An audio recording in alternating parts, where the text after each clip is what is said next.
My name is Janet Brooks. I'm 68 years old, and I live in a modest little house in Phoenix, Arizona. Nah, dear you. I've been a lot in this life. Wife, mother, mule, nurse at dawn, hound, cook on Sunday, grandson's lap. But lately, I've only been silent. Now, tell me, what would you do if you heard the sound of the shower turned on upstairs, while your son, when you, an airline pilot, swears that he saw his daughter-in-law board a flight to Paris at that very moment, and more? Until the police choice came to at sea, with her passport in her hands? It sounds crazy, I know, but that's how it all started. A strange detail, then another. And suddenly, I no longer knew who was who inside my own house. We ask ourselves, deep in our souls, how many versions fit within the same person? And is love, this love of a mother, a grandmother, an old woman, strong enough to face a truth that can destroy an entire family? If you've stayed this far, no mind, much of and a person heart, I promise you, at the end of this story, you'll understand how a simple housewife discovered the biggest secret of her daughter-in-law's life, and why it changed everything. Because sometimes what seems impossible is just the beginning. But before we dive into the heart of this story, I need you to know something. Nothing that happened that day was easy to accept. Not for me, not for my children. When they are stay, a cardio card. I could still hear her voice upstairs, singing that usual song in the shower.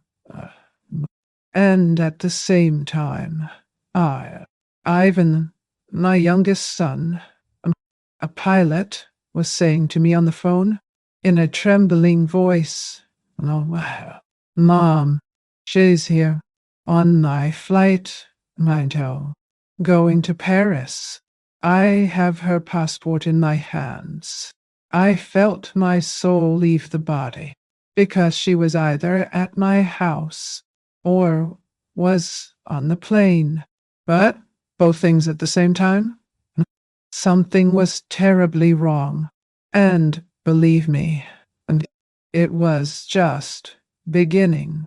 If this story has moved you so far, I wanted to ask you something. Stay with me. Press the like button and subscribe here to the channel. It is not by number, nor by vanity. When to build on an autocard, it's because telling this story requires courage from me, Mom. And when you like, comment, and subscribe on in yoga, I feel again not alone. I feel that there are other women on the other side who have gone through something similar. This is more than a video. It's an outburst. And sometimes we just need someone to listen. I woke up before the sun. As always, my bones warn me when the day's going to be hot. And in that one, my left knee throbbed. I got up slowly, wrapped my shawl around my shoulders, and went straight to the kitchen, which still smelled like coffee from the night before. I like silence in the morning, as if the world is still asleep, and only I had been called to take care of him. I brewed the coffee the way I like it, strong, passed through a cloth strainer, like my mom did in Tennessee. I put water to heat on the stove, and went to get Matthew's lunchbox. Stephen had already left. He always leaves early. And when I'll kill myself. He is responsible too much. He got that from his father. Now, my Raphael, Matthew, my grandson, is a ray of sunshine. So smart, so full of questions. He asked me for a pancake at the cafe. No. And I made it. How? I put banana, honey, and cinnamon, which he loves. Well, I don't know why. When the school bus turned the corner of Camelback Road, he ran up to me, no, gave me a smack on the cheek, and said, "Oh, I love you, Grandma. See you later. Now, bad one, another carpata ornicom. Out your case." I smiled. That fills my heart in a way that I can't even explain. It was then that Alyssa appeared, as always, well dressed even inside the house, with that white cotton blouse that I had washed myself the day before. Am going to take a shower quickly now, Janet. Then I go to the market, he said, climbing the stairs. I nodded, nay, as if agreeing with life, and continued rinsing the coffee mugs. Everything is so normal, so predictable, so safe, or at least it seemed like it. It was at that moment that the phone rang. The old appliance that sits on the kitchen wall. I'll tell you, a single touch gives me a chill, because the phone in an old man's house is never meant to give good news. It was Ivan, my youngest, Delta pilot. Mom, nah, don't quite stay away. He began, new, and I already felt my heart tighten. Alyssa is here, on my flight. He embarked for Paris now, in holding her passport in my hand. I froze. I held the telephone cord as if it were a lifeline, but my mind was already trying to understand the impossible, because up there, upstairs in my house, the shower water was still on. I sat down slowly, without hanging up the phone, without saying a word. Now, the cup slipped out of my hand and fell to the floor. It broke into 4 pieces. I counted, 4, as if it meant something. And maybe it did. The safety of my morning had become a trap. I sat there, with my heart beating in my ears, looking at the stairs, waiting, hoping that something would make sense. But he didn't. It didn't. The water stopped. The steps came. Alyssa came downstairs with a towel in her hair and a flowered dress that she wore when she wanted to look casual. She smiled. No. Opened the fridge. Picked up some yogurt and asked, "Do you want me to bring something from the market?" Janet, I couldn't answer. My mouth was dry. No, the same voice, the same smile, but something deep in her eyes. It scared me. It was as if it were empty, as if he were rehearsing, or it was someone else. And there it was, sitting in the kitchen chair, with the shards of the cup on the floor and her towel dripping water on the carpet, that I understood that my world was breaking apart. Sometimes we spend so much time being firm that we forget that we can also weaken. Who also has the right to be scared? because I gave my whole life for this family. And suddenly, I no longer knew who was inside my own house. Allow me to ask you a question. Have you ever had that feeling that something you've always known suddenly becomes strange? As if the family member became a threat? If you've ever felt that, write here in the comments. He says to me, I've lived it or it's true. Because at that time, knowing that someone understands, Seg, and the worst thing is that, lo, on that day, I still didn't know half of what was coming. The woman who was in front of me, smiling with a glass of juice in her hand. Maybe he wasn't even who he said he was. And what I found out after that, it still keeps me up at night. Because not what I'd casted. Sometimes what's inside the house, no, it is what scares the most. Alyssa walked out the front door as if it were any other day, with the bag on his shoulder, one howled, the market list in his hand, and a hurried kiss in the air. I'll be right back. Janet, she said, tossing her still damp hair to the side. And there it went, walking down the cracked cement sidewalk as if the world wasn't turning upside down inside my kitchen. I stood at the window, watching her steps, waiting for her to turn back, to say something strange, to give a signal. But she just walked, as if everything was perfectly normal. But I already knew I wasn't. I had already heard my son's voice on the phone. Mom, listen to me. She's here, Mens, on my flight, going to Paris. I'm looking at her now, and I have her passport in my hand. I asked him to repeat it. He repeated, No, wow. And I trembled. And I trembled because at that moment, the floor of my house, this house that has endured so much, began to crack under my feet.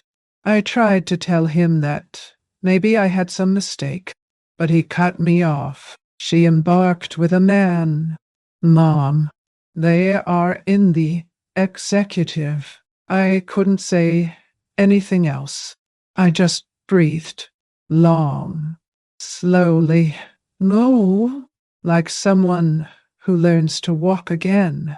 When I hung up the phone, the water in the bathroom was still running upstairs, and the footsteps upstairs echoed. Oh, they were human steps. Real. I heard. I felt it. How can it? How can a person be in two places at the same time? Her voice on the plane, her body on my second floor. I sat on the sofa in the living room with my hands in my lap. I tried to look for a logical explanation. Mate? Double? Bad joke? But nothing made sense, because it wasn't just looks. It was the look, the way to stir the cup, the way to purse your lips when you think. Whoever was here, he knew every detail of what made Alyssa look like Alyssa. It chilled me inside, because who knows that much? Either it's herself, or she's been lying for a long time. I took my old Bible from the nightstand and held it in my lap. Not to read, just to hold on. When the soul swings, we cling to whatever we have around. I spent the rest of the morning walking around the house aimlessly. I touched the objects as if they were contaminated. Every door, until they just every plate, every curtain. I started to remember the little things of the last few months. How sometimes Alyssa forgot the name of a neighbor she had introduced herself, or when she put salt in her coffee, swearing it was sugar. Oh, I always said, Neso Sakan, Antianam, Adikvachu, Akatai. Everyone has weird days. But now, those days felt like pieces of something much bigger. I turned on the TV to try to distract myself, but I couldn't hear anything. I couldn't even pay attention. I went to Matthew's room. I adjusted the sheet on his bed. I opened the closet.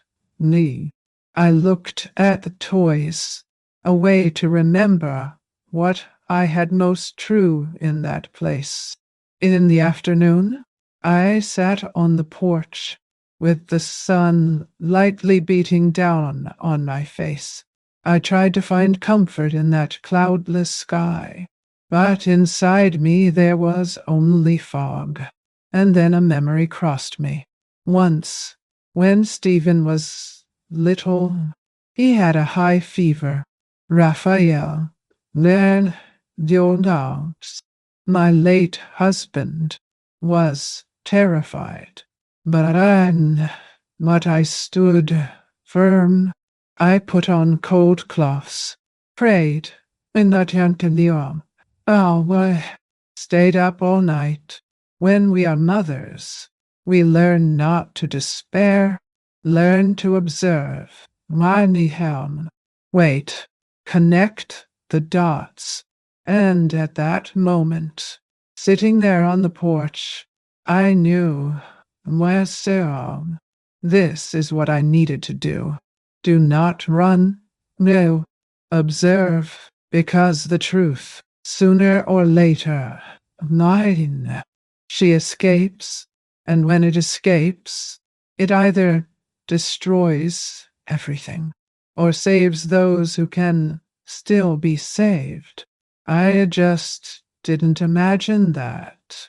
The next day, my own grandson would say such a simple phrase that almost made me pass out. She went downstairs as if nothing had happened, hair still wet, wrapped in a blue towel. Once, and that flowery dress I've seen so many times. He went down lightly, with a distracted smile on his face, as if the world were just another warm Wednesday in Arizona. Janet, no. Do you have tomatoes? I wanted to make that sauce that Stephen likes, she said. Lionel? Oh, picking up the wicker basket she always takes to market. My heart stopped for a moment, because the voice was hers. The smell of the cream in your hair, it was the same. The way he held the handrail, equal, but there was something about the way she moved. A second of delay in gestures, an exaggerated care. As someone who tries to be who he says he is, I forced a smile. No, there's tomatoes in the pantry. More. But it's over, I replied. That video. Hard actari so winter. She looked at me, but it was a look that went over me, as if she didn't really see me. She took her bag, put lipstick calmly on the reflection of the microwave, and walked out the door. The same Alyssa. Netwam. One to view Alderish. But it wasn't. As soon as she disappeared down the sidewalk, oddly, I got up slowly and went to the kitchen cabinet. I leaned against the marble top and tried to breathe. My eyes were dry, but my whole body trembled. The image of her smiling still danced in my mind. It was her, but it was different. I opened the recipe book where I write down the little reminders of the house and wrote a very small line. Empty eyes. It takes time to speak. Basket changed. It may sound crazy, but this is how we begin to understand what doesn't make sense. Observing the details, I went to the living room. How? Turned on the TV just to fill the silence. But my head was far away. I reviewed every word of Ivan's call. Shess here. Mom. With another man. And here. Not. Anitrashi Wakastaka. In my house. I was too. Or something like it.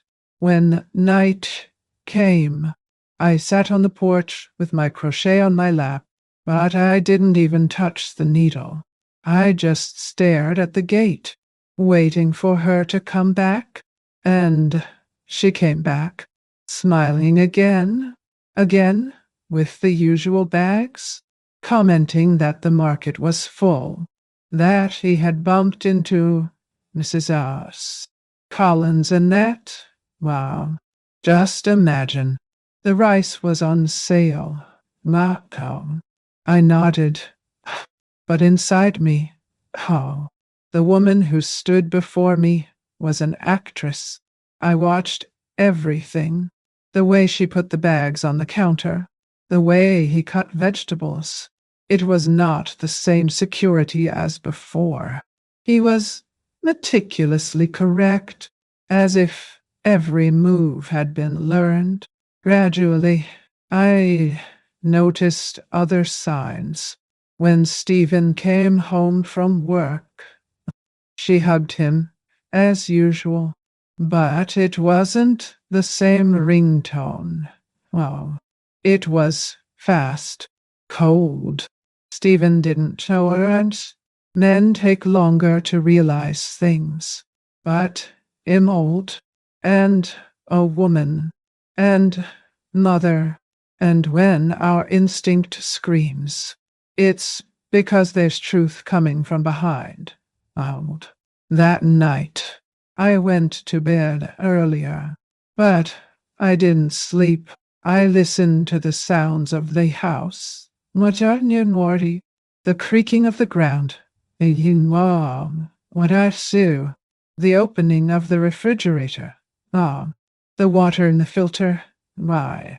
Until, for the first time, I felt afraid of the woman who slept in the room next to my son, and the question that consumed me was, if she is not who she says she is, who is she? And what do you want from my family? Because something? I was very wrong. With her eyes. And the next day, it would be my grandson who would notice first. Matthew came home from school, dragging his backpack as usual, but with that twinkle in his eyes that only a happy child carries on his face. She ran up to me in the kitchen, hugged me by the waist, and said, "Today there was cheese bread for lunch. Grandma, how, Latanya Cadis, I kept one for you. It's kind of crumpled, but it's good." I smiled, calmed, held that warm little piece in the palm of my hand, and kissed his forehead. Those little childlike kindnesses are still what holds my faith in life. While he was having a snack, I opened the workbook that the teacher has him sign. It was there, as always, his mother's signature. Some scribbles on the side. But that day, there was something different. He himself commented, "Mo, Antro," with the purest innocence in the world. Mo, began soak and do. Yesterday, my mother wrote everything in her beautiful handwriting. Today, she wrote crooked and with the other hand. I told her it looked like it wasn't her. My heart stopped for a second. I stared at that shaky, half-slanted handwriting, as if it were written by someone who is not used to the movement. Matthew kept talking, not noticing the storm that was starting inside me. Yesterday, she even drew a sun on my duty. Grandma, niece. Today, she didn't even want to play with me. I swallowed. Nasu, now, and cut. Anachalord and Helishte. The pen was always on the right side of the table. Alyssa has always been right-handed. Always. Years of watching the way she holds her fork, how she writes Christmas cards, how she signs school papers. But that letter over there came out of the left hand. Me so. I went to my old recipe notebook, which now also held my most serious thoughts, and wrote another line. Day 12, letter changed. Wrong hand, honey. Different humor. No, that could not be a coincidence. Later, so I am too, Mokad. When I went to take the dry clothes from the laundry room to the bedroom, on your I heard the doorbell. It was Mrs. Collins, my neighbor across the street. He came to return a cake pan that I borrowed. Conversation goes. Conversation comes.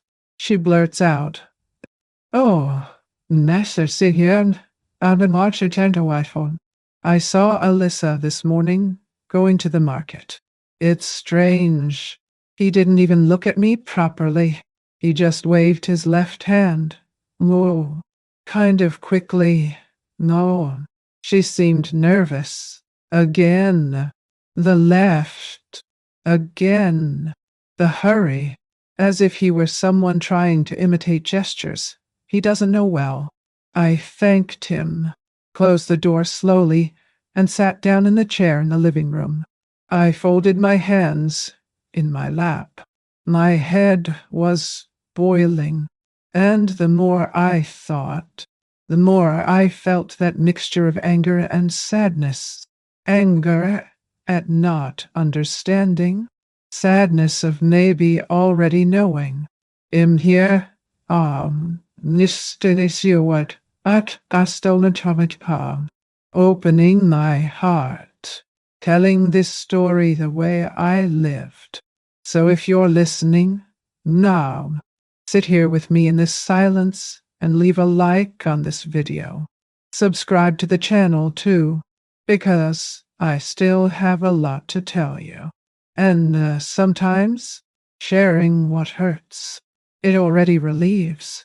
That night, after everyone was asleep, I went to Matthew's room, kissed his forehead, Mom, and picked up the notebook again. I kept rereading every word, every stroke. His mother's signature seemed to be made by someone trying to be her, as if Alyssa had ceased to be one, and turned two. And if she became two, I needed to find out who the other one was.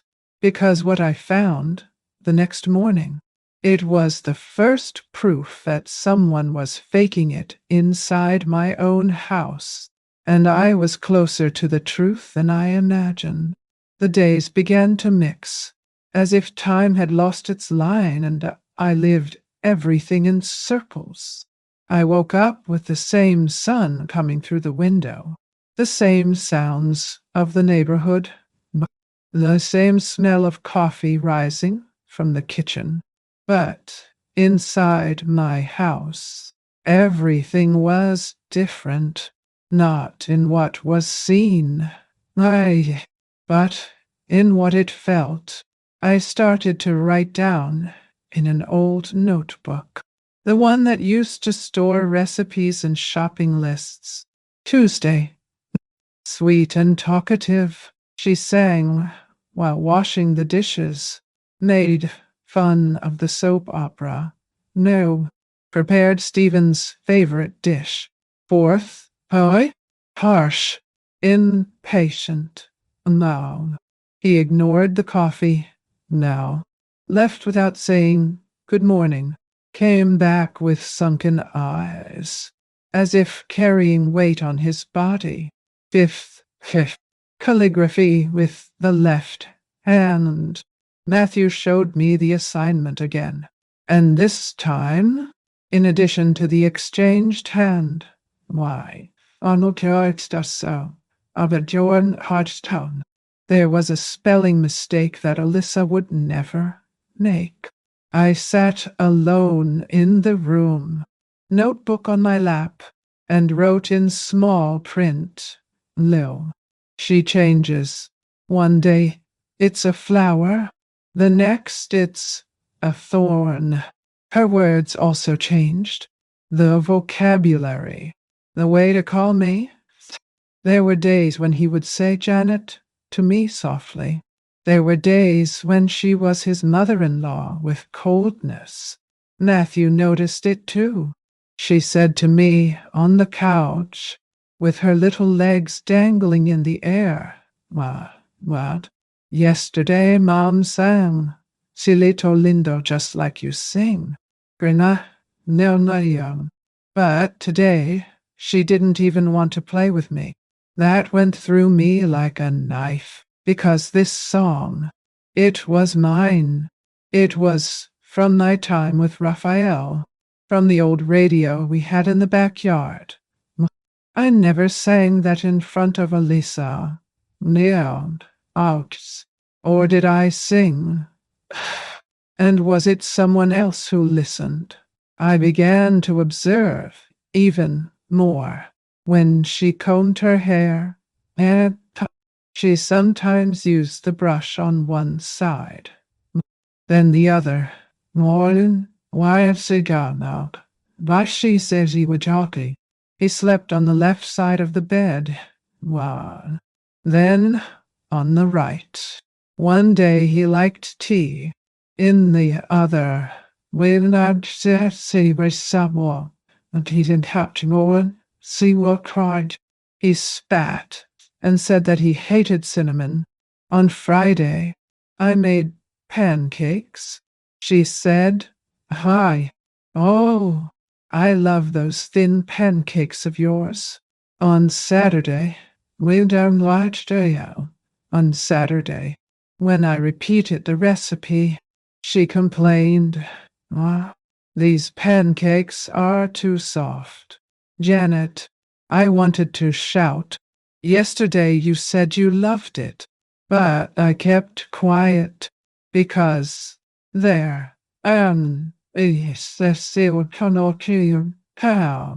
silence was my only weapon. I was the only one who was putting the pieces of the puzzle together, and every bit screamed a hidden truth. I began to doubt my sanity. I found myself talking to myself, locking doors that I had never locked before. My sleep turned to a thread. She slept for 2 hours and woke up startled, with the sound of light footsteps on the stairs, of doors creaking where no one should be. One night, I got up and went to the kitchen to drink water. The light in the room was on. And she, whoever it was sitting on the couch, staring at the turned-off television.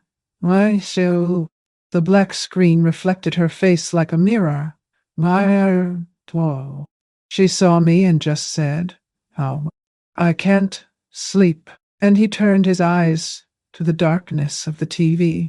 I stood there, watching Liu, the shadow of what was once my daughter-in-law. Now, it was something else. It wasn't crazy. It was no coincidence. That woman was splitting in two. And the worst, each part seemed more distant from what I once knew. The next morning, I sat on the porch, the notebook on my lap, and wrote slowly. It changes from the inside out, and each change brings a name that is not said, but that I need to find out. And it was on that same day that an unexpected call made me look back at Paris, and everything began to reveal itself. It was Saturday, clear skies, the kind of day when the sun seems to shine brighter just to disguise what's about to fall apart. Alyssa left early, as she did on weekends, with the same wicker basket on her arm and her hair tied in a sloppy bun. I didn't know it.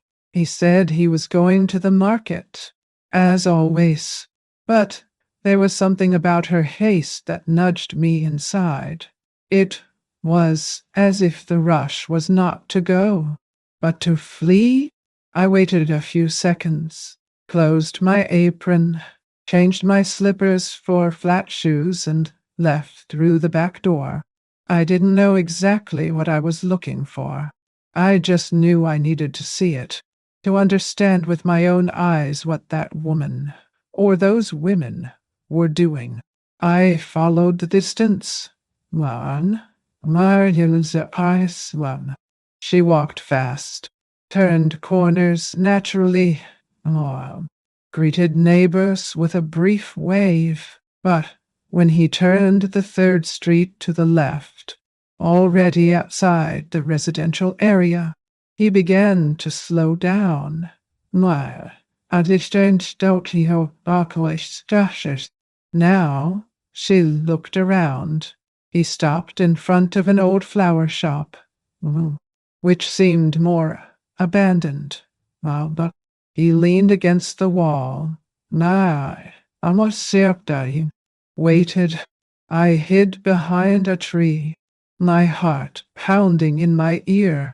A few minutes later, she crossed the street, entered a narrow alley, where the concrete was cracked and the poles were sprayed with words I couldn't read. At the end of the alley, there was a red door, made of peeling wood. Alyssa hit 3 times. The door opened. She went in. I trembled, but I waited. 15 minutes, 30, 45, nothing. The alley was empty again. Only the wind passed through there, carrying old papers and pieces of dry leaves. A lady passed by, selling flowers, and looked at me strangely. I straightened my hair, pretended to window look, but my head couldn't help but think, what was my daughter-in-law doing in a place like that? And with whom? An hour passed. 2. When I thought I couldn't take it anymore, I decided to go back. I walked slowly to the house, along the same path she used. I looked at the whole street. No sign of her. No time. I walked in through the back door, took off my shoes, washed my hands. The silence of the kitchen made me think that maybe she was still outside. But when I turned down the hallway, I stopped. She was there, calm, in the kitchen, cutting vegetables, floral dress, different from the one she wore earlier, loose hair, no sign of the wicker basket. She looked at me and said, with that rehearsed smile, preparing dinner. Stephen said, hell, arrive hungry. My blood ran cold, because that woman, he was at home before me now, and he had left later. I sat slowly in the chair, with my mouth dry and my fingers stiff, and she was still there, stirring the spices, as if she had been there all along. I tried to start a conversation. Was the market full? She replied, matter-of-factly, "No, I'm not said that you wished to what you had sent a card at you. No, I didn't. Almost empty. I only bought the basics. But I saw it. I saw with my own eyes her entering that red door. I counted the time. Oh, and now she was there. One, as if nothing had happened. It was at that moment that I understood. It was no longer about mistrust. It was no longer about assumptions. It was real. And there's something I've learned over the years. When the truth knocks on the door, no up see you, and I don't start what to say it. It never comes alone. So, if you've been listening to me this far, stay with me, because what I found out after that, it changed my whole life. There's one thing that no one tells you about getting older. We don't lose instinct. He only learns to be silent. But now, I wasn't going to shut up anymore. And can you believe that? The next day, wow, my grandson found an earring lying in the bathroom. That it wasn't his mother's. The next day, and or not, I woke up with a tight chest. It was as if something was calling me to go back there. In that alley, in that red door that I couldn't get out of my head. I waited for everyone to leave. Stephen to work, Matthew to school, and Alyssa, or whoever it was, with her little basket and her two calm steps. I dressed in my going out clothes, a blue button-down blouse, put on my comfortable shoes, and closed the house. I carried in my bag the notebook and an old courage, one of those that we keep deep in our hearts and only take out when we need to face what hurts. I walked there in silence, without haste. It was as if every step to that alley was a reckoning with all the years I spent being invisible. When I got to door number 14, I took a deep breath and knocked. 1, and 2, now, thrice. The door opened slowly. Now, and cat's gently quiet, and there must standing still. She was, or rather, nailed. Someone exactly like her. Brown hair, slanted eyes, the same curve in the chin, the same height. Even the posture of the shoulder was the same. But the eyes, the eyes, they didn't have the calculated coldness of the woman who cut vegetables in my kitchen. Those eyes were filled with fear and guilt. "No, are you Alyssa's mother?" she asked, her voice almost a whisper. "In the mother-in-law. I still tested Diksha. So conscious. I replied, "Nice, or at least, I thought it was." She lowered her face, held the door frame tightly. "Ma, did she send you here? Did she find out?" "She doesn't know I'm here. Well, but I know you've been to my house. It is necessary to understand why." We stared at each other for a few seconds. Then she opened the door and motioned me in. The house was small, smelling of tea and laundry. A gentleman was coughing in the back room. A woman slept in an armchair, breathing hard. "Now then, you do no down. Hard Sue. Isidora. Now, Silva, my stomach on the tad, have one trace." She said, "I was adopted by them. My parents are sick, cancer and dementia. I need to take care of them. I sat in a simple chair, lined with old crochet. Her hands trembled. She showed up here a few months ago. She said she needed someone like her, that it would be for a short time. Nasty. It was just a matter of pretending. He said it was an experiment, a game. Then he said that it was a family thing, that it was not important. It gave me money. In the beginning, yes, it was just going in and out of the house, to speak little, smile, knee, eat pancakes, play with the boy. But then, well, I said loud. Then it got weird. She swallowed. Then the white tongue, the teary eyes. She started asking for weird things that I pretended to be tired, that he would respond angrily, that ignored questions. One day, he told me to write with my left hand. The other day, for me to sleep in the room and say I didn't remember the night before. My whole body got cold. I didn't want it any more. But she said there were people watching. That if I told Nian Lidio something bad would happen to my parents. I believed it. And I continued. But I started to make mistakes, exchanging things, confusing names. I knew someone would notice. Well, I closed my eyes. I felt a warm tear flow.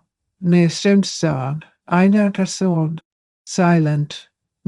She used me, Isadora whispered, and I let him. We stayed there, two women who did not know each other, united by a crooked thread of lies and manipulation. And at that moment, I realized the size of the trap we were in. No, how come no? There are pains that we feel not because of what they did to us, but because we realized that we let it happen for too long, for not wanting to see, for not wanting to hurt, for trusting more than I should. And when the truth finally asserts itself, she doesn't scream, she whispers, and it hurts more. If you've been through this, please, comments below. He writes, I know how it is, or I understand you. Sometimes, just knowing that someone on the other side has felt the same, the heart relieves. That morning, I returned home not knowing how to look at Alyssa or to Isadora and Santa or for anything, because now I knew it was not imagination. It wasn't tiredness. It was real and cruel. And little did I know that the worst was yet to come, because Stephen, my eldest son, was about to discover a message on his wife's cell phone that even she couldn't explain. I came home lighter and more destroyed. It's strange to say that, I know, but when the truth finally comes out, even if it hurts, it frees you from the weight of doubt. What was once a nameless fear now had a face, voice, and address. Isadora Nyan Kraus, a frightened girl who dressed my daughter-in-law's body as if it were borrowed clothes. And Alyssa. Now, well, Alyssa wasn't just my daughter-in-law. She was an actress, a conduit of lies. I closed the gate slowly, with the sun already setting behind the mountains, and went straight to my rocking chair. No, the one on the balcony that my Raphael gave me on our 20th wedding anniversary. I sat carefully down, as if my body knew that this moment was not in a hurry.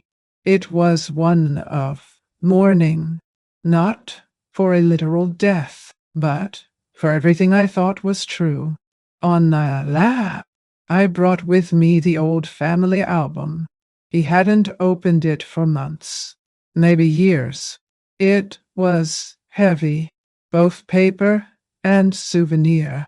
I flipped through the pages slowly, as if they were full of thorns. The first photo that made me stop was of their wedding. Stephen smiled like I've never seen before, and Alyssa, so serene, so sweet, the image of a girl that I welcomed as a daughter, that I helped to dress, that I hugged with pride at the altar. Not stunning, darnos, why. I remember the dress I adjusted by hand, from the bow I tied to the chairs of the ceremony, from the walnut cake with apricot filling that I made with care, my mother's recipe. And I also remember the silent prayer I said that night, that she would take care of him. That it would be a house where my son could rest his heart. But now, looking at that photo, everything blurred. Not because of the tears, but because of the certainty that everything was a staging. What was real? What was pretense? Could it be that from the beginning she was already planning something? I turned the page. There was Matthew, still a baby, our young top down, sleeping on my lap now, with the blue diaper on his shoulder. I remembered the nights I stayed awake with him, feverish, the stories I made up for him to eat vegetables, the songs I sang quietly until he fell asleep.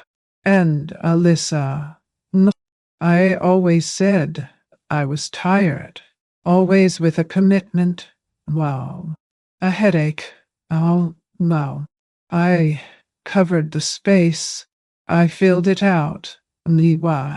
Alban, without complaining. Because, for me, being a mother and grandmother was this. Being a shelter where there was no roof. But now, it pained me to think that maybe she knew she could count on my presence precisely because she never intended to be herself entirely there. I took my notebook, already worn out, with its cover stained with grease and dried tears, and wrote slowly, "The woman who lives here, maybe it was never who I thought. No. I stayed there for long minutes, listening to the sound of the street, the passing of cars, the distant laughter of the children on the block.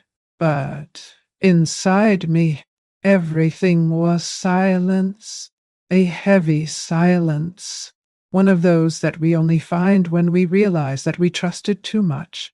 No, he has a pain that does not scream.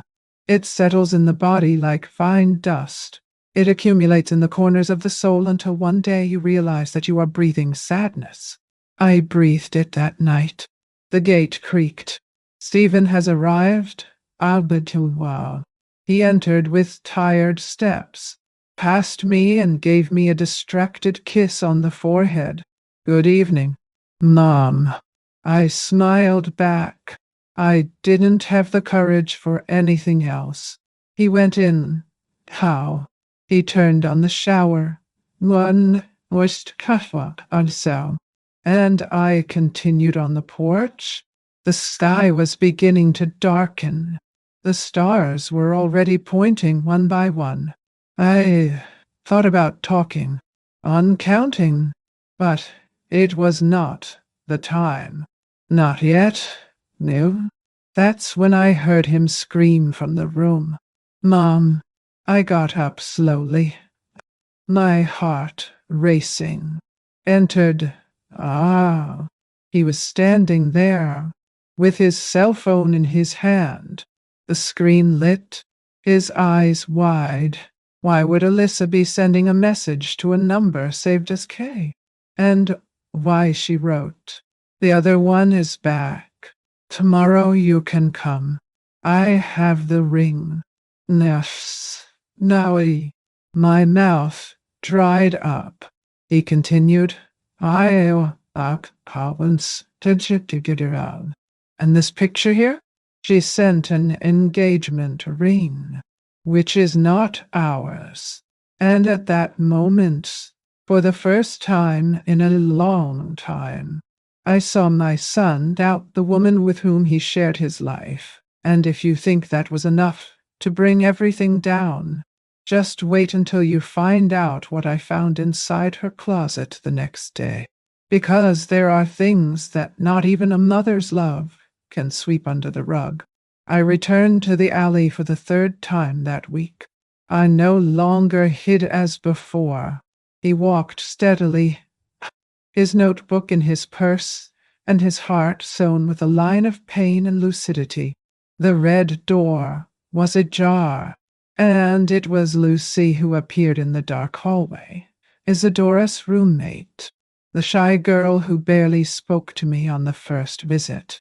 But on that day, it was different. Lucy looked less frightened. "I don't know. I'll just by. What do you tell you?" Maybe because I already knew I wasn't a threat, that I was just a mother trying to save what I still could. "She's sleeping?" "Well," Lucy said, tired of crying so much. I nodded and sat right there, on a plastic chair leaning against the wall. "Let's do a dinner." Lucy sat next to me, and we were silent for a few minutes, listening to the battery radio in the next room. An old song was played, one of those that danced at the dances of the 70s. I wanted to cry, but I held on. It was Lucy who spoke first. "There's a man. Lou. I think you should know." I turned to her. Slowly. "A man?" "Yes. Tall. Always in a suit." He speaks softly. "Isadora once saw him getting out of a black car, handing an envelope to Alyssa. Or for her, right? I don't know who was who anymore. Do you know his name?" She hesitated. "Hun." And then he said, "Charles Niren." "Charles Thompson?" She answered a call from him once, on speakerphone. He said he needed time, that the family still didn't suspect it. Charles Thompson. That name entered my chest like ice. I had never heard it before, but it was enough for her to say Dallas and luxury cafes in the same sentence for my head to make the connections. Lucy continued, "Non merci. She talks to him almost always when she leaves here. I saw messages saying he was in Miami too. Always in expensive hotels. Always with reservations in his name. It was not just a betrayal. Mine, a seven showed I can't you. It was a double life, a parallel identity. Alyssa, the same one who lived under my roof, who slept with my son, who combed my grandson's hair, also slept on hotel sheets with a man named Charles Thompson. And he did it coldly, with calculation, as if assembling a puzzle of interests and manipulating the pieces in silence. I held the edge of the chair tightly. "Well, then she will go on. Hot the." Lucy looked at me scared, as if expecting a scandal, a scream, an attack. But I just took a deep breath and said, "Lou, thank you." She looked at me with the eyes of someone who understands what it is to swallow one's own pain. I walked back home slowly. Well, Each step was like carrying a cross. But at the same time, something inside me was changing. My silence was no longer that of submission. It was that of strategy. For the first time in many years, I wasn't just going to take it. I would think, would think. I walked into the house and found her in the kitchen, laughing with Matthew. She looked at me and smiled, as always, as if it were impossible for anyone to know the truth behind that smile.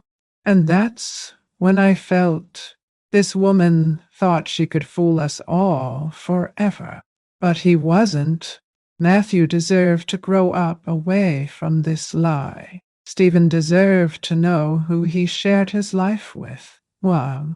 And I deserved to do something, even though no one ever knew it was me. If this piece of my life can become a mirror or a hug for someone, will it help me to carry it forward? Like and subscribe here to the channel. Oh, it makes more difference than you think.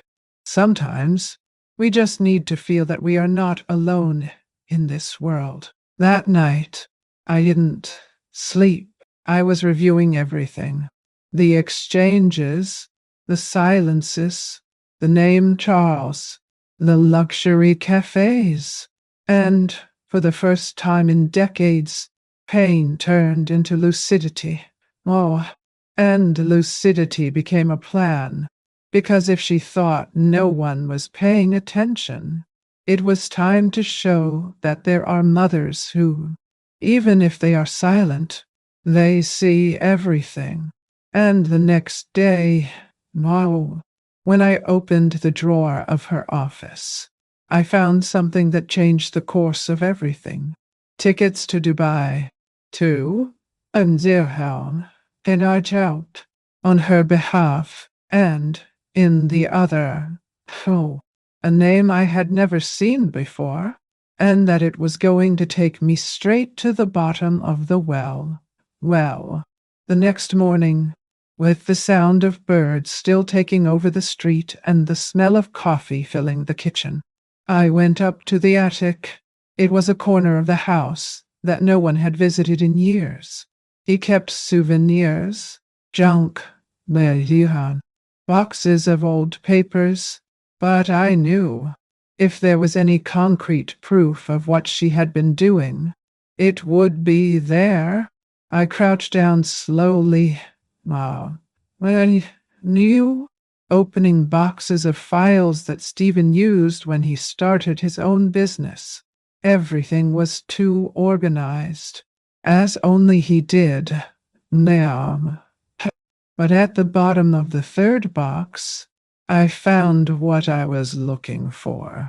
A wad of statements, contracts, and copies of checks. The strange thing is that many of those papers didn't make sense. Names of accounts I'd never heard before. High amounts. Repeated transactions on very close days. And all leaving accounts in the name of my son. I went back to the living room, sat at the table, and spread everything. My heart beat slowly, no, as if I didn't want to believe it. No, and how? I took one of the checks. The name of the beneficiary was not strange. A certain Amelia Sanchez Holdings, went on donde Soganad, Ocadis, with an address in Texas. The value? $8,000. In other, our new town, 12,000. And the signature. That was the part that made me tremble. It wasn't Stephen's. I know my son's handwriting as I know the smell of his pillow since he was a boy. This lyric was forced, tense, how, like someone trying to imitate someone and fails due to arrogance. I folded the papers, put them in my purse, and went to knock on the door of Mr. Want. Harold, Leoanna, Chitseyawa, Kende, open the night much out for. Our neighbor on the other block, retired accountant, widower, widower, and known for being a good observer. I showed him with the care of someone who delivers an open wound. He looked at each check with a magnifying glass, examining the dashes, the dates, the numbers. Then he took off his glasses and said, "Janet, this is a fraud. Yes, and well done. The person who signed this knows the account, has access, but signature has been practiced. It is not authentic. This is theft." I felt my legs weaken. I thanked him and went home. I went straight up to the back room, where Isadora had spent most of her days locked up since I last spoke to her. I knocked on the door. It opened slowly. "I need you to tell me the truth. Did you sign checks in my son's name?" She turned pale. "No, boo." He lowered his eyes. "She sent it." "Wow." He said it was to pay suppliers. That Stephen knew. But then he asked me to imitate his lyrics. I didn't want to, but she threatened to show videos of me with Matthew. She said she could tell I was impersonating her on my own, that they were going to arrest me. "Did she force you to steal from your own husband?" I asked, my voice firm, nightfall, but not shouting. She nodded with tears in her eyes. "I signed, we'll say you are, that it happened to one, but I didn't know it was so much. I only found out later." She said it was part of a plan, that he was going to leave soon, that we just needed to keep the illusion. The illusion. Oh, the word hit me like a knife. I went back to the kitchen, sat at the table, and stared at the cup of cold coffee. How long had Alyssa been embezzling money from her own husband? What else would she have done? And how far could this go? No, oh no. There is a moment in life when pain turns into indignation, and indignation turns into strength. There seemed a yawn. Between extracts and lies was when I decided that I was no longer just going to observe. I was going to act. And if you're here listening to this story, why, answer not bad. I tell you with my heart in my hand, there's still more, much more. There is.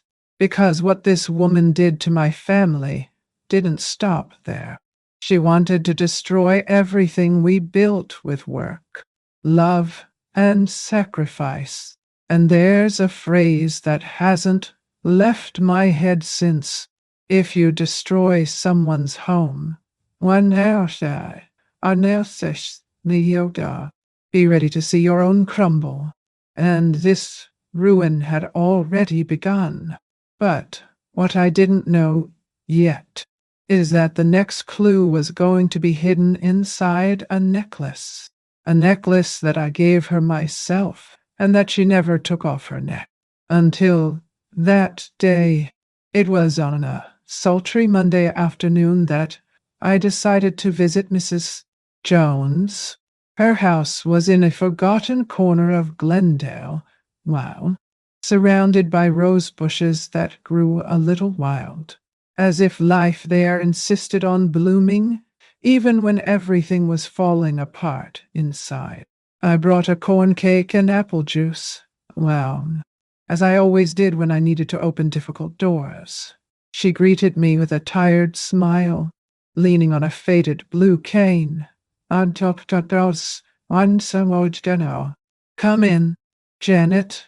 "Oh," Isadora said, "you would come." We sat in the living room. She poured me chamomile tea and for a while we only heard the ticking of the wall clock, an old sound that made the house seem suspended in time. I was direct. I asked about the origin of Isadora, how it got there. Mrs. Ein. Jones took a deep breath, ran her hand over her apron, and said she had kept all the papers. Everything we get from adoption is saved. I don't even know if it's worth any more, but it's there. She led me to a small makeshift office in the back room, a metal cabinet, no, an already rusty file. She opened the drawer with trembling hands, pulled out a green folder, yellowed by time. Monsieur, we are meant to time. As soon as Dennis Kazo, Abo Warichasika. Inside, one known. Certificates, letters, adoption terms, and a birth form. Child's name, Isadora Nahum. Date of birth, August 14th, Neotapanan, on August 14, 1993. Location, wow. St. Mercy Hospital, Houston, Texas.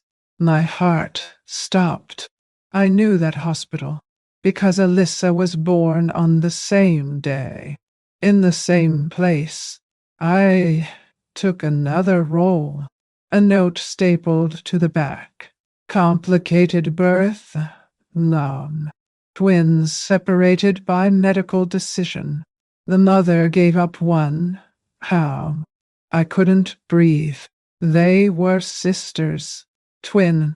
Alyssa and Isadora. What seemed just a coldly engineered farce now turned out to be something even more cruel. Alyssa knew. At some point in her life, she discovered her sister's existence, and instead of looking with love, wished her to fall. He used her blood to create a theater. He used the fragility of a sister who grew up with nothing to keep a farce inside her own house. He manipulated Isadora with promises of help, affection, maybe even a lie of reconnection. I returned to the room as if I had aged 20 years in 20 minutes. Mrs. Jones watched me with downcast eyes, as if carrying guilt for something that was not even hers.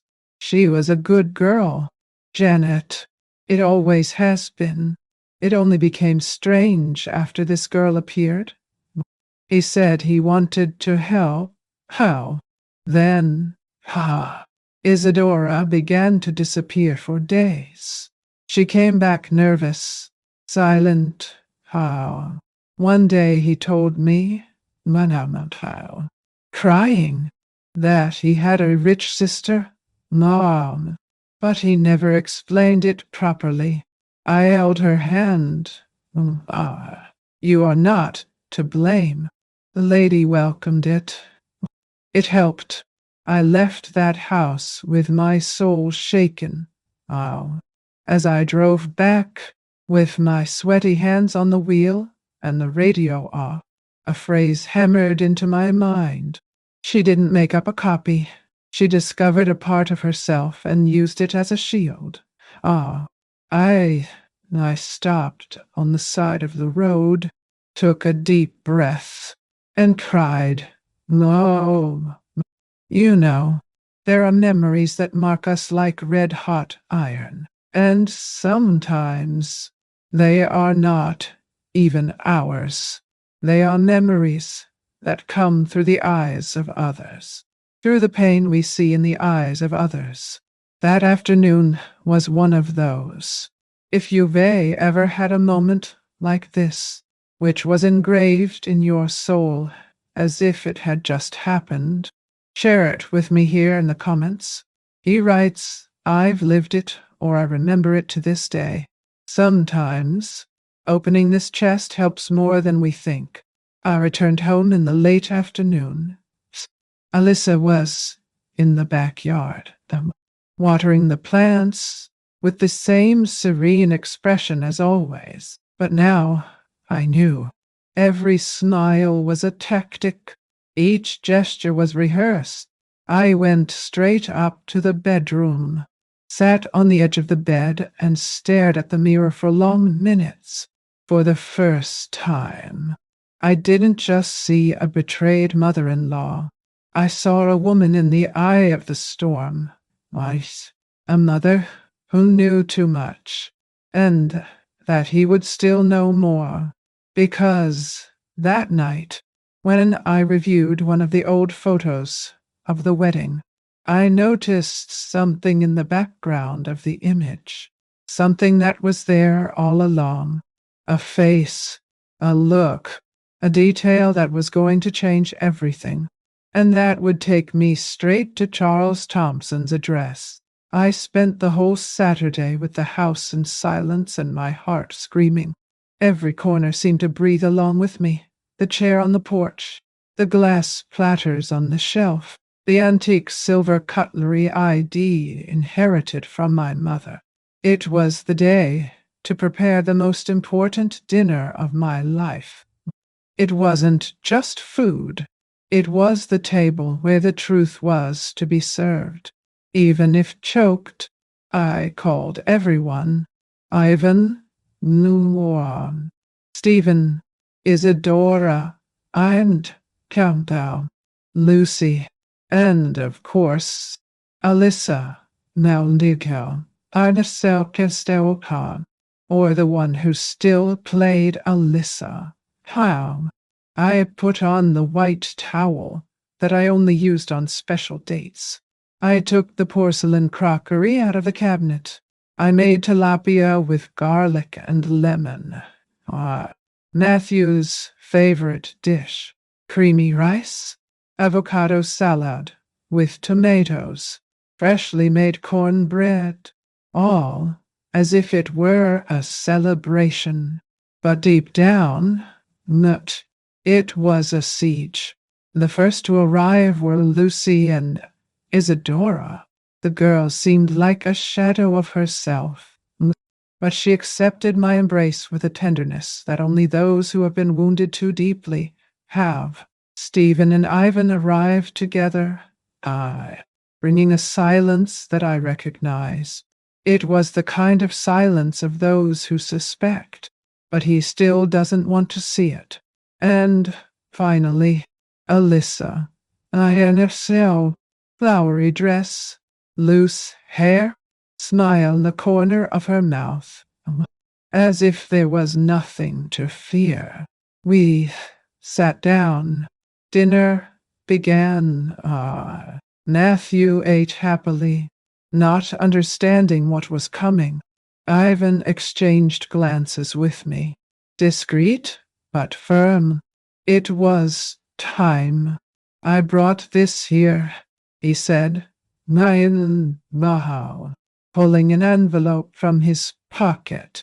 He opened it slowly and pulled out a copy of Alyssa's passport. He put it on the table. It has a stamp for flight 843 to Paris. 3 days ago. She looked in surprise, or feigned surprise.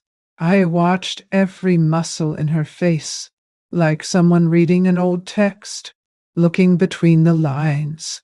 It must be some mistake, she said, smiling. Never have I ever. Before she finished, Matthew, now, his mouth dirty with rice, blurted out, "Whoa, that's not yesterday's, Mommy. Oh, Mom. Grandma." The silence that fell there was stronger than any scream. Alyssa froze. Stephen stared at her. Why? Lucy held Isadora's hand under the table. I stood up. I walked to the sideboard. I picked up my notebook, that old one, with the cover folded. where I wrote every sign, every change, every lie. I went back to the table. Lie. I opened to the page marked with a rusty clip and said in my remaining voice, now, you're going to tell you everything, or I count. Alyssa tried to laugh. Nikki Silkai. It was a dry, short, desperate laugh. We tell what, Janet, of how you used your sister, of how he forged signatures, of how he embezzled money from my son, with Seward Husher kind of car, of how you manipulated the only family that welcomed you, by Charles Thompson, from Miami, from Paris. Everything. Her eyes changed. They became hard. Learned went down. Small. Leal Donachtoika. It was as if the mask had fallen off for a second, but she still tried to resist. This is absurd. You have no proof. Yvonne pointed to the envelope. I saw you at the gate? No. With my own eyes. And Stephen, until then, silent, murmured, Well, Lucille, I just want to know who you are. Isadora trembled, howled. Lucy put her arm around her. I took a deep breath. I looked at Alyssa again, and for the first time, she seemed small, not in size, but in truth, she was just what was left of a very well-constructed lie. Matthew, Wan, not understanding, began to ask, Oh, Mommy, who are you? And it was there, at that moment, that her eyes filled with tears, but not guilt. It was fear. Fear of losing the stage, fear of losing control. No, fear of being in front of someone who, in silence, had put each piece of the puzzle together. Do you really want me to tell you? She said, staring at me. Are you sure? I do. And if not now, it will be with a lawyer by your side. Hamilton Kentucky. Okay. She took a deep breath. He wiped the corner of his eye with the tip of his finger. He looked at Stephen, then to Isadora. Hun, I just wanted a chance. A better life. A new story. And what did you do with ours? I asked. Did you destroy it to build yours? She did not answer. Oh, but I knew the answer would come, because that night, after everyone left, I found a box in the trunk of her car. Inside, documents. Gymnasa, now Gilhirstad. Taken capture of Vorchtinis capture Gazaba. A purchase contract and a key. The key to an apartment in Dallas. And then that's when I realized that there was still someone who needed to hear this story straight from my mouth, because the next step was no longer with her. Well, we won't toast. It was with Charles Thompson. The day after dinner, the house seemed suspended in time. Hi, now. No one spoke. Only the sound of the wind passing through the curtains and the creaking of the rocking chair on the porch filled the air. Stephen woke up earlier, sunken eyes, swollen face of someone who hadn't slept. Ivan left without drinking coffee. Saying only that he needed to think. Oh my, that's it, Cyril. I sat with Matthew on my lap, wrapping the strands of his hair around my fingers. trying to find some peace in the smell of the baby soap he used. That's when the front door opened with force. Alyssa entered, her heels hitting the wooden floor. It was different, not only in the face or in the clothes, but in the posture. One posture. It was as if he no longer belonged to that house. It's over. I'm not, she said, tossing her bag on the couch. I'm tired of pretending. One extra posture. Did cat. Stephen stood up slowly. Mom stood before her. He didn't say anything. He just looked. I'm living on Windsika. Charles treats me like a queen, and I got tired of this mediocre life, this fallen house, this tasteless food, these ridiculous rules. She spat out every word with a contempt I had never seen come out of anyone's mouth inside my home. And Matthew? I asked. This city, in a low voice. She laughed. A dry, high, soulless laugh. Wonder how. I never asked for any children. That was your son who wanted it. That you two would be left with this burden. Matthew, Mom, who was listening behind the kitchen door, ran and grabbed my legs. I took him in my arms. Mommy's leaving? He asked. One ten year or not. I'm still not folk. In a whisper. Stephen, Lydia, pale as a ghost, collapsed on the couch. His hands trembled. No.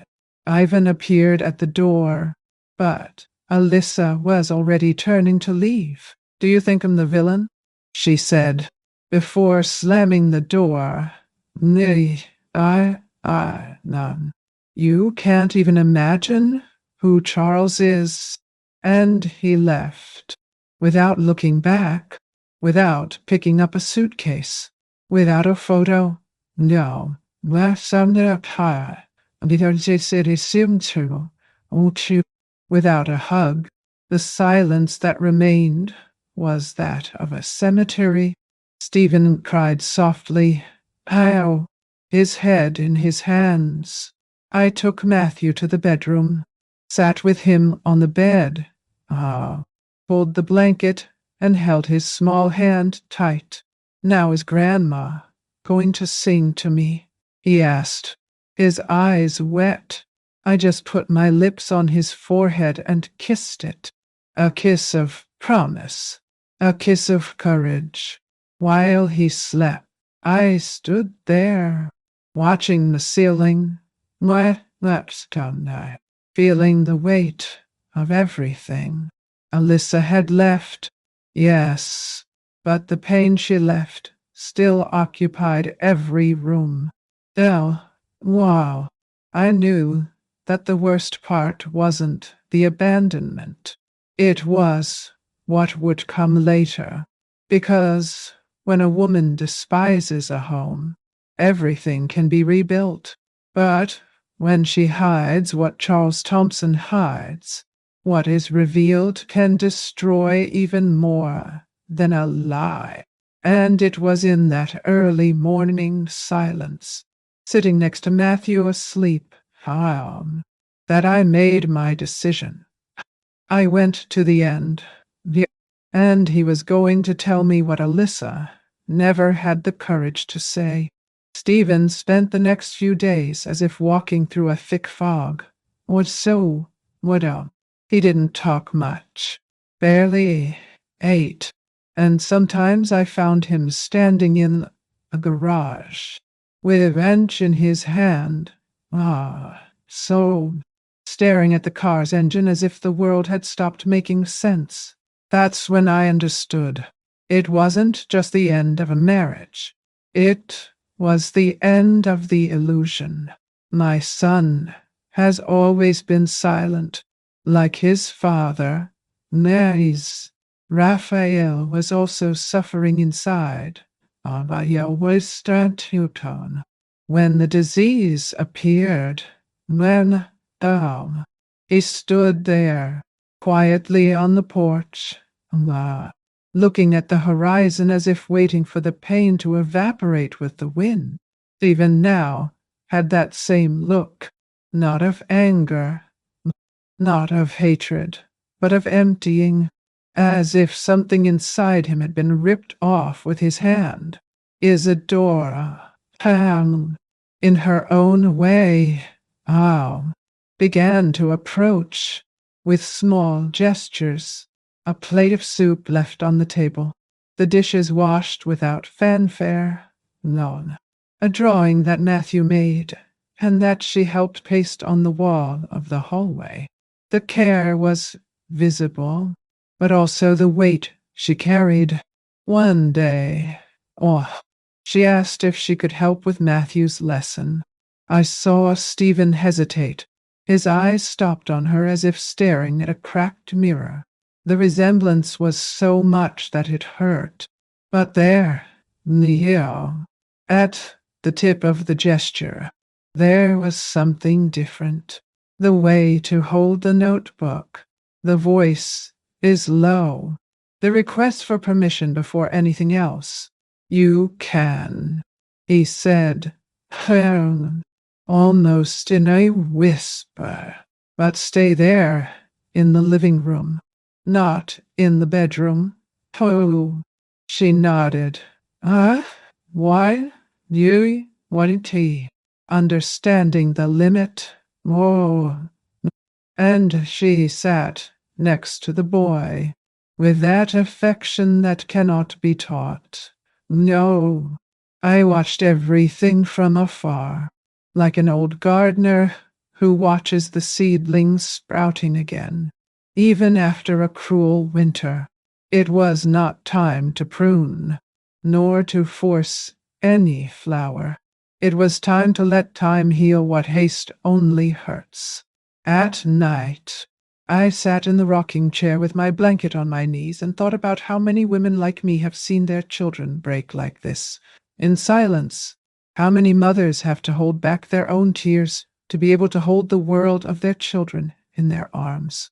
And I know there are people on the other side listening to me, people who have already held the pain of others and swallowed their own. There are things that we live and keep, but maybe by telling, we help another heart to breathe. So if this story is touching you in any way, leave your like, subscribe here to the channel.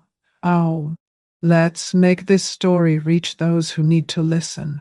Sometimes is in an outburst of an old woman like me that someone finds the courage to follow. On the third day, Stephen called me into the kitchen. His cup was full of coffee, but cold. He hadn't taken a sip. Mom, how did the father endure? It took me a while to respond. I looked at him with that look that only time gives. He couldn't stand it. Wow. Stephen? He chose to live each day as he could. Some he won. Others, he only breathed. Stephen nodded. I saw him. And still, though. He looked out the window. I just wanted to understand. Why? Why did she do it? I had no answer. Not all questions in life have an explanation. Some only serve to show that certain people were never who they seemed to be. He ran his hand over his face. For the first time, he let a tear flow. It wasn't a sobbing cry. It was a restrained outburst, as if that single drop washed away a piece of what was trapped. Isadora passed by the kitchen door, saw the scene, and stopped. He said nothing. He just put a napkin on the table and left in silence. I held his hand, as I did when I was a boy and fell off the bike. He squeezed back. I don't know what to do now. Mom, do as your father did. Start with the small things and let the soul breathe slowly.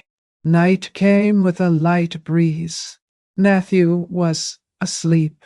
Isadora was reading an old book in the living room, and I, sitting on the porch, with Stephen by my side, I knew that something was starting to change, but the peace was still fragile, because inside that box I found in Alyssa's car there were more than documents.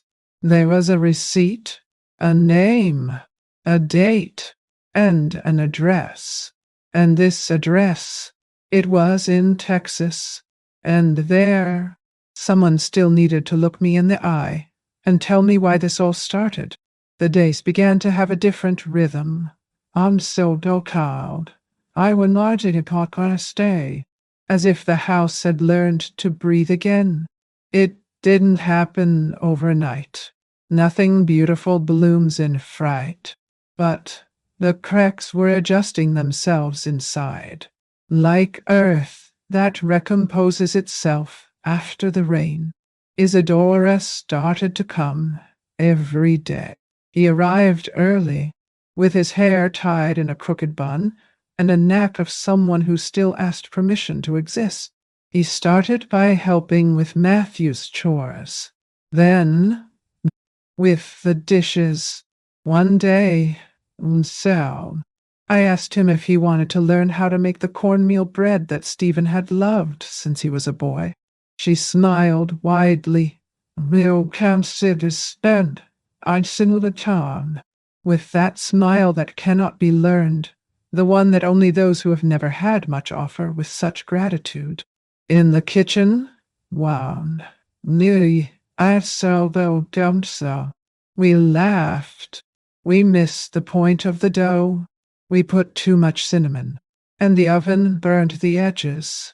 But the smell that came out of there was different from everything. It was the smell of rebirth. Matthew clung to it with a quickness that hurt me, but it also healed me. Wow. Children feel when affection is true, and hers was. One late afternoon, returning from the park, he ran through the door with his eyes shining and shouted, "Wow, Grandma! Mommy Isadora let me feed the ducks." I froze.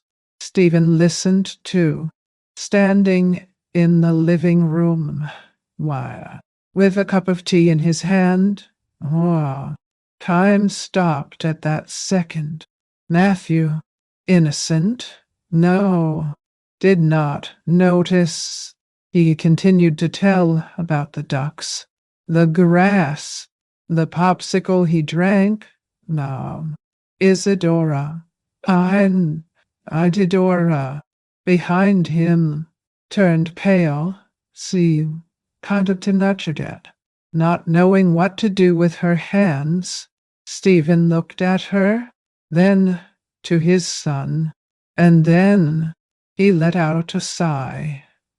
Not pain, not of revolt, but of acceptance. That's good. Son, Sam, glad you had fun. It was like seeing a door opening after years of jam. No one said anything beyond that. But that night, the silence between them was no longer the same. And I looked up at the sky through the kitchen window. The stars were starting to appear. And there, standing, little boy, I said you, with my hands still full of flour. I thought, no. Sometimes love doesn't come from blood. It comes from choice. And when he comes like this, without obligation, he has a strength that we can't explain. If you've been with me this far, I do not say childe. Hatsukirashtet. Listen to what I'm going to tell you now. Is because what's next? It's the most important moment of my life. The point where everything that has been built, deconstructed, now betrayed and rebuilt meets. Because while we were making bread and the house smelled like home again, I received a call. It was a voice I had never heard before, but that he knew exactly who I was. Mrs. Wen Tom Brooks. Here is from Charles Thompson's office. He asked to schedule a meeting.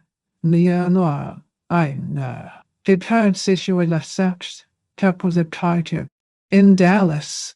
And that's when I knew that the last piece of this puzzle was about to fall into place.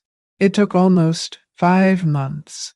The heat was already beginning to give way to the softer breezes of autumn when the news arrived on television.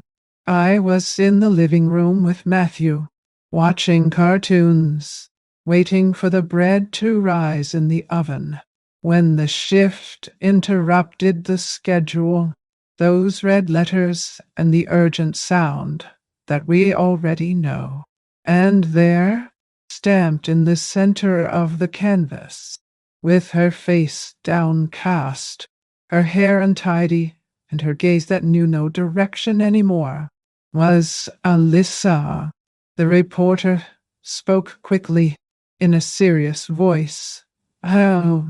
Denounced for embezzlement, involvement in a tax fraud scheme, misuse of identity and money laundering. Charles Thompson, a businessman from Texas, is the one who files the lawsuit. After discovering irregular transfers and accounting manipulations linked to the name of the accused, I couldn't breathe for a moment. Matthew looked at me, now, then at the television, and asked quietly, Lord Simtow, and a Tysonen, is that old mommy? I took a deep breath. I held his little hand tightly and said, with all the firmness of my heart, this is someone who made bad choices. Honey, but you don't have to carry that. He nodded. Nancy Marisa Wycon, as if he didn't understand everything, but felt the tone. Stephen entered the room at the same time. He saw the frozen image of the report, looked at his son, then at Isadora, who came from the kitchen with a glass of juice in her hand, and, without saying anything, he held her hand with delicacy, with acceptance, with gratitude. I closed my eyes for a moment. I thought about all the times I was left behind in silence, in all the meals that I prepared with love, and that she never thanked, in every false step she hid behind a perfect smile. Justice had arrived, but not with shouts, not with scandals. She came from the only place Alyssa ever expected, from the very world she tried to build at the expense of others. And it collapsed. And then, right there, something made me get up from my seat. I went to the box where I kept my old notebooks, notes, records of everything I experienced, and I took out a sheet. On it, only a handwritten sentence. Juanita traveled down. The truth does not scream. She waits. I kept it in my pocket because he still had one last thing to do, one last conversation, one last destination. Because I knew Charles Thompson wanted more than justice. He wanted answers, and it was time to tell him who the woman who almost destroyed our house really was. Life has returned to fit in the corners of the house, not in a spectacular way, as if trying to hide what has happened, but as someone who learns to breathe after almost drowning. The smell of coffee filled the mornings again, and my crochet grew again on my lap with the right stitches, without so much trembling. From my place on the porch, I see Matthew running through the garden after the butterflies, barefoot and laughing freely, as childhood should be. Stephen now has another look. There is still shadow in the background, but there is also light, the kind that rises slowly after the storm. Isadora doesn't try to be a hero. It just is. Simple, wow, present, discreet, when she takes Stephen's hand when it's time to serve the salad. Wow. There's no fanfare. Wow. There's no statement. Wow. There is daily life. And that, oh, after what we have experienced, is gold. Now, sometimes I still wake up at dawn with that feeling of emptiness in my chest. You know? That memory that burns, as if the walls remembered what they heard. Wow. But then I get up, pow, put the kettle on the fire, and wait for the water to boil in silence, because it is in this silence that I found myself again. It was there that I understood that I didn't lose the war. I just had to cross the minefield calmly. And look, if you asked me if I would go back, if I would change anything, I swear, the human sound, oh, I wouldn't know how to answer, because every tear that fell, every sentence I kept silent, every night I stayed awake in doubt, brought me here, even that small but firm peace, which time no longer takes. And even with all the scars, I feel that the house is home again. That home recognized me again. But one thing is still missing. One last gesture.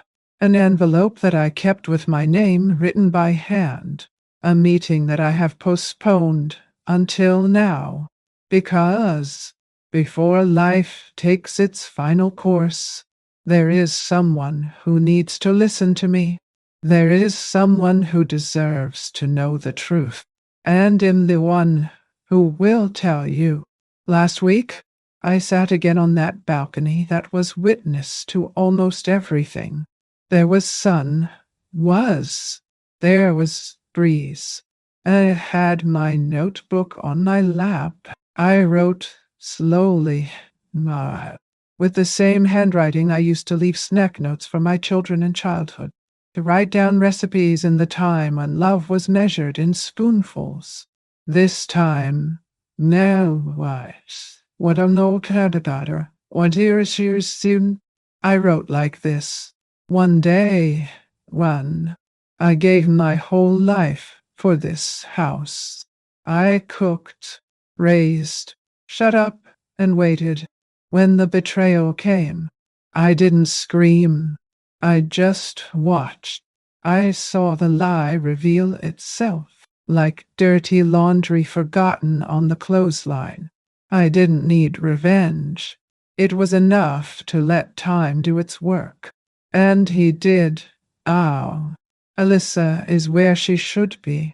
Charles thanked me personally, not for the denunciation, which was his, but for having told the truth that no one else knew. Stephen got back on his feet with the delicacy of someone who was broken. But he didn't lose faith. Isadora is now more than a daughter-in-law. She is a daughter by choice. And Matthew, Matthew, today he sings the same songs I sang to his father, only with a different melody, a freer one, nothing kind of this how sweeter as it should be. Oh, well. As for me, am still old. I remain silent, but now am free. And I am needed now, free from fear, doubt, guilt, because I learned that there are battles that are won not with a sword, but with silence. There are victories that don't appear in the headlines, but shine in the peace that we feel inside our chest when no one is looking. The biggest lesson I took from all this is that true love is not imposed, nor demanded. He cares. And when love is lacking, we don't need to chase after it. Just look with courage, because what is a lie? Sooner or later, it disassembles itself. One. If you have stayed with me so far, now well done. I want to thank you with all my heart. It's strange to open your soul like that, but knowing that there are people listening on the other side, people who understand, feel, remember, gives me strength. The like you leave here is like a silent hug that warms up this corner of the channel. The inscription? Oh, it's like an invitation to come back the next time the coffee is passed, and I'll love to have you here again. Tell me in the comments where you are listening to me. I love to imagine the cities, the accents, the homes where these stories arrive. How? It also activates the bell, so you don't lose it when the coffee is ironed again. And look, don't go away yet. Listen to the next true story that will appear here on the screen. Always remember, what else won't be? Each wrinkle tells a story, and each story carries a strength. Watch the next video here on the channel with another incredible story.